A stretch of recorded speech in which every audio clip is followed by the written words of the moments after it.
The heat pump is one of the largest energy users in a home. And a heat pump is essentially a two-stage device where it takes a heat exchanger that's outside and takes the energy from the outside air and brings it into your home and typically compresses it. And it brings it into the inside, and then it blows air from your inside across the heated coil. And then, of course, after that cools off from the air blowing across it, it goes back outside to gain more heat, and the cycle continues.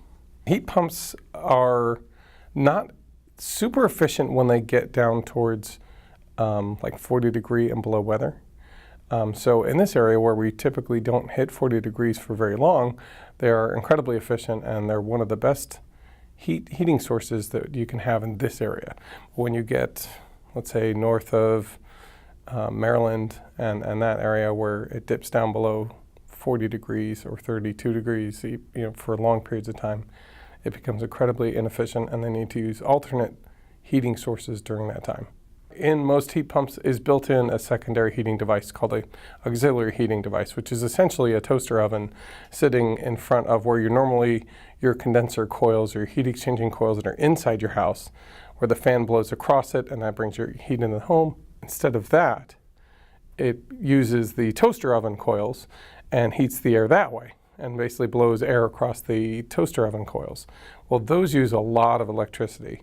During very cold days outside, those auxiliary coils will have to work instead of the pump, exchanging the air from the energy from the outside to the inside. And those are far more inefficient than the heating pump.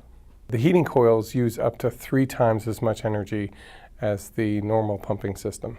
So at 40 degrees, it becomes far less efficient to use a heat pump than it would be to use other heating sources like oil or gas or other systems, which is what people are used to up north, where they say, hey, I have a furnace, I want to turn that on, right? So normally in the winter, that's all you use for heating, because that is almost always the most efficient way to heat your house, because you're only turning on your heat when it does get that cold.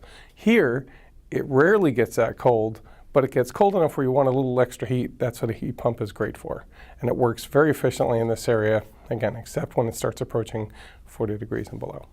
In the winter of 2018, we had 200 consecutive hours of weather below that threshold where heat pumps become inefficient and auxiliary coils are going to be turned on to do the heating that needs to happen in a typical house. And that created record energy uses for this area due to those conditions. Those consecutive hours of usage created a spike in the energy bills that we saw last winter. The goal when changing your temperature in your house during such a cold period is to make sure the heating coils don't turn on. If they do, not for long. So the best way to do that or achieve that is to change your temperature at 1 to 2 degrees at a time. No more than 2 degrees if you can. And another way to be more efficient with your energy consumption during cold periods is to wear sweaters and have blankets around, so you don't have to have the temperature as warm as you normally would. One of the ways to achieve that is to keep the temperature at 68 degrees or lower. Another way you can improve your energy usage during cold winter months is to get a programmable thermostat. They help change your temperature at that slow rate that we talked about without having to wait every maybe 5 minutes to change the temperature 1 or 2 degrees.